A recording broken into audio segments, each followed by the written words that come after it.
You know that quiet worry? That little gnawing feeling so many parents have? Oh, yeah. Wondering if your child's um, quite hitting those milestones, especially reading and writing, Yeah. like at the same speed as other kids. It's a really common anxiety. Well, today, we're diving deep into that exact feeling, but we're going to look at it through a completely different A lens. much needed one, I think. Yeah. Our deep dive is all about Gestalt language processing, GLP. It's this unique and honestly often misunderstood way kids develop language. Yeah. And we're mostly unpacking this really powerful letter. It's called Letter to Parents of Gestalt Language Processors by Dr. Jaime Hoerricks. It's a fantastic piece, really empathetic. It really is. And it's not just, another article. Yeah. It properly challenges how we normally think about literacy and those super rigid developmental timelines we seem to cling to. Mm-hmm. So our mission today, unpack Dr. Hoerricks' insights, try to shift that perspective away from seeing differences as late towards understanding them as just different. And hopefully give parents some real understanding, some practical strategies, too. Exactly, because this isn't just about language, is it? It's about changing our whole view on learning and growing. Absolutely. And what's fascinating right from the start is how Dr. Horvix's letter just reframes the whole problem. Yeah.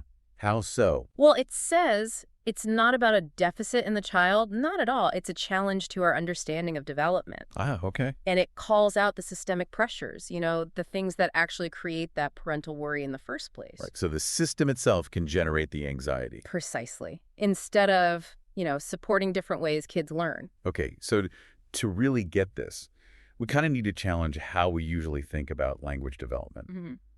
Dr. Hoerricks talks about two main paths. Mm-hmm. The analytic one, that's the one most people know. Right. Breaking words down, phonics sounds, putting bits together. The building blocks approach, yeah. But then there's this other pathway she describes, the Gestalt pathway.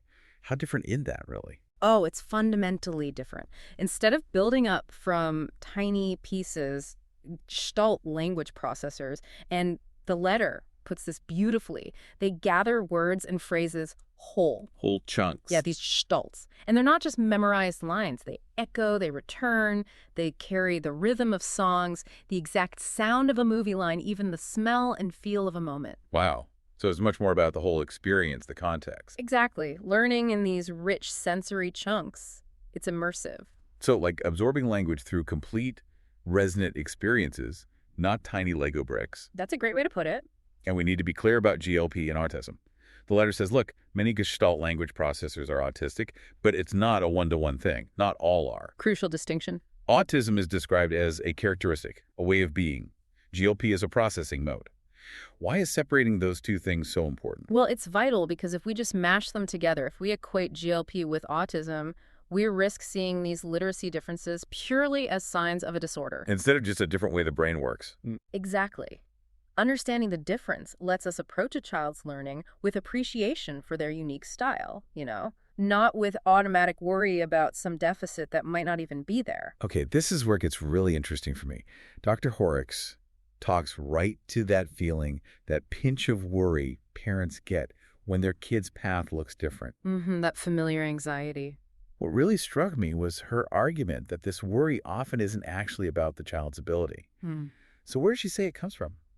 She points straight at external pressures, the timeline the system insists on. Right. Those constant comparisons of, the neighbor's child doing this or that, curriculum targets, teacher reports. And she mentions the social weight of bragging rights, too. Oh, yeah.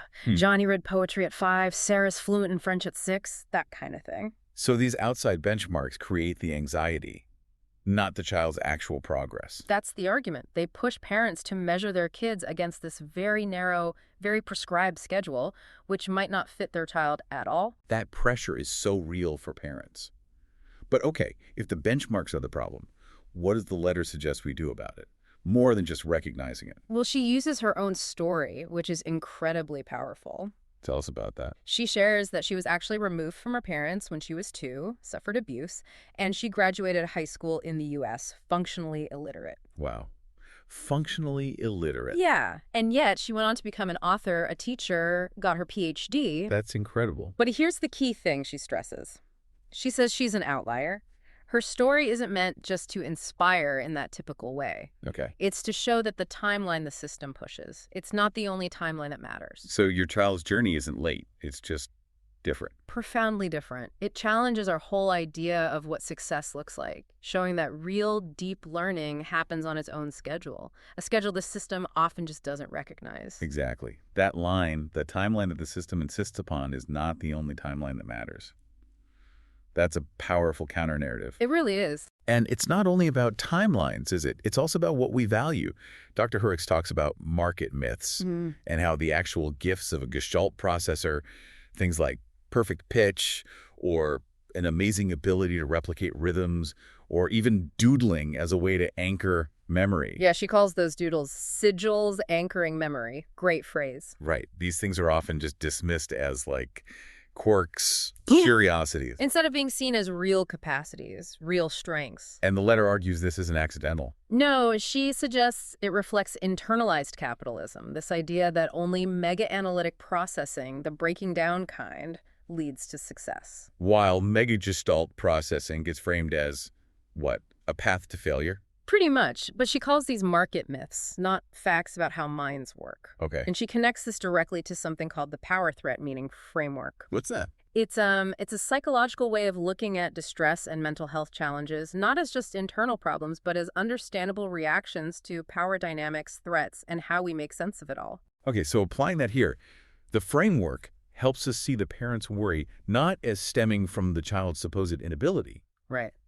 but from a system that labels difference as deficit, a system that imposes threats of failure, insists on narrow timelines, punishes anyone who deviates. Exactly. The power, then, is in rejecting that whole frame. That really flips the script. It totally does. It empowers parents to take back the narrative for their child rather than just absorbing all that systemic pressure. Okay, moving on to really valuing this GLP pathway.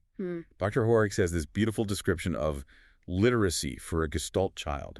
Not a race, not a performance, but the slow unfolding of meaning, the weaving of scripts into comprehension, the eventual shaping of voice into writing. It's lovely phrasing. And this bit is crucial. Writing, in fact, often comes last, and that is fine. It is not a failure, it is a season. And when it comes, it carries depth. That reframing literacy as a different season, it's so liberating, isn't it? Totally. It allows for patience, for appreciating the internal stuff happening, not just the outward signs on a checklist. Yeah, the idea that gestation isn't lag, that's profound. She talks about seeing it in her own classrooms. Like what? Like a student who maybe seemed years behind and then suddenly reveals this amazing knack for metaphor or writes a poem that just cuts right to the bone. Oh. That time, that so-called lag, it wasn't empty. It was gestation. There was so much happening under the surface preparing the ground. So what does all this mean for parents then, practically? Yeah. Dr. Hoerricks is pretty direct about parental responsibility. Very direct. Your child is not property. They are not an extension of your reputation. They are not proof of your parenting. They are a sovereign being, a living soul entrusted to your care. Powerful words. She says the task is to steward a life, not to own it. To provide, protect, steer the ship, but respect that the soul on board has its own compass. It's a huge shift from trying to mold them. So how do we actually do that? How do we stop that system's deficit language from becoming the child's inner voice? How do we foster an environment where their pace is okay? Well, it forces parents to look at their own motivations, doesn't it?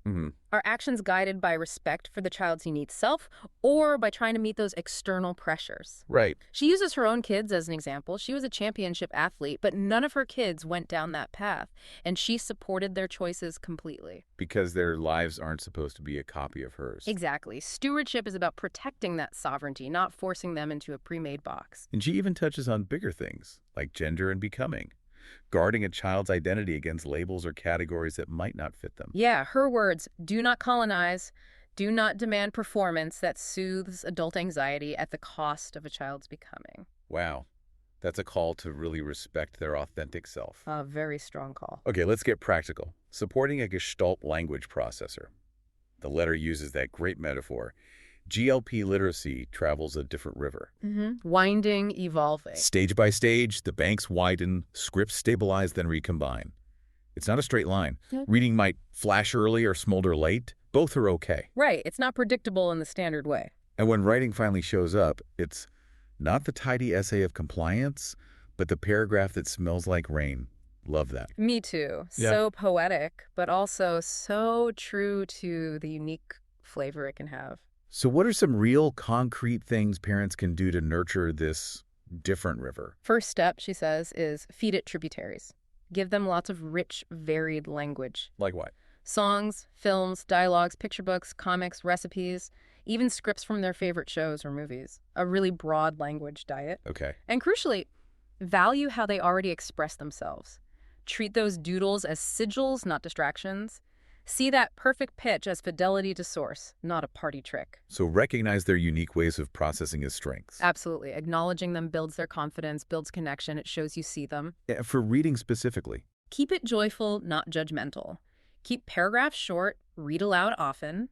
Make shared reading more like a performance echo, chorus, call and response. Make it interactive, relational, not a test. Exactly. Take the pressure off. And writing, which she says often comes last. Yeah, and that's fine. The strategies are really insightful here, too. Give them models in full sentences so they can borrow the rhythm, the cadence, build word banks from their world using words and phrases that actually mean something to them, not just from some generic scheme. Makes sense.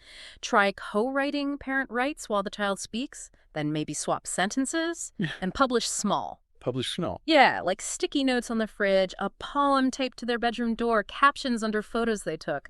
Low stakes, but makes it real. Precisely. And her key insight here, teach the social life of writing first. The mechanical life will follow. Focus on communication, connection. That feels like such a weight off, doesn't it? Prioritize meaning over mechanics initially. Definitely. And this leads to another really powerful point in the letter, community. So important. She doesn't shy away from the tough context.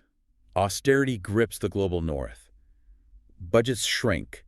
Services get stripped. Yeah, it's a challenging reality for many. But then she pivots straight to possibility. Communities can and do form. Yes. It's a message of agency. It really stresses that we don't have to do this alone. Building those commons, as she calls them, it's an act of resistance, but also just vital support. Totally. She points to speech and language therapists maybe being anchors for local support, not just clinical providers. And parents gathering. Yeah, in living rooms, libraries, community centers, forming groups that can actually outlast funding cycles because they're built on shared need and support. So we become our own resources. That's the core message. Don't wait for permission. Don't wait for the official program or the perfect app. In times of austerity, community is the curriculum. Build it yourself. That's empowering. Very. So wrapping up this deep dive, Man. let's bring it back to the core message. Literacy is about meaning, making it, sharing it. Your child, the Gestalt processor, is already doing that. Maybe it looks different, but they're weaving memory, rhythm, echo, and phrase. They are building a voice. The timeline might be longer, yes, but the depth you get can be truly lasting. And that key reminder, writing comes last, and that is fine. It really is okay. The foundational advice for parents boils down to lead with love, hold the line against hurry, build the commons you wish you'd inherited. Simple, but so profound. And when that worry inevitably creeps back in, remember that powerful pocket truth from the letter. Our kids aren't showpieces, they're people. Living souls, not future resumes, not proof we're good parents. We're caretakers, not owners. And stewardship, she says, looks like informed stubbornness. Informed stubbornness, I like that. Yeah. Holding your child's pace against all that pressure to perform adulthood way too early. Redirecting praise away from speed towards presence, engagement. And actively refusing to let a system's deficit language become a child's inner monologue. That's the ongoing work. This whole deep dive, it really shows that true fluency. Maybe it isn't just about speed or fitting in. Maybe it's more about resonance, fidelity, authenticity. Exactly. And those closing lines from the author are just hauntingly beautiful. Remind us. If you keep the river safe, it will carry them. And when their writing finally rounds the bend, you will recognize the sound before you ever see the boat. Wow. That's an invitation to trust the process, isn't it? Keep the environment safe and nurturing and trust their unique journey. It is, and it really makes you think. This whole idea that gestation isn't lag. What if we applied that elsewhere? How do you mean? Well, in other areas of learning, or even in our own personal growth, where might we be rushing ourselves or rushing others? Yeah. When maybe what's needed is just time for depth, for meaning, for a truly unique voice to find its season. That's a powerful reframe to take away. So maybe the question for you listening is, Where in your life or in the lives of people you care about are you buying into a market myth about timelines? Right. When what's really needed is patience, observation. And probably a whole lot of love. Thank you for joining us on this deep dive.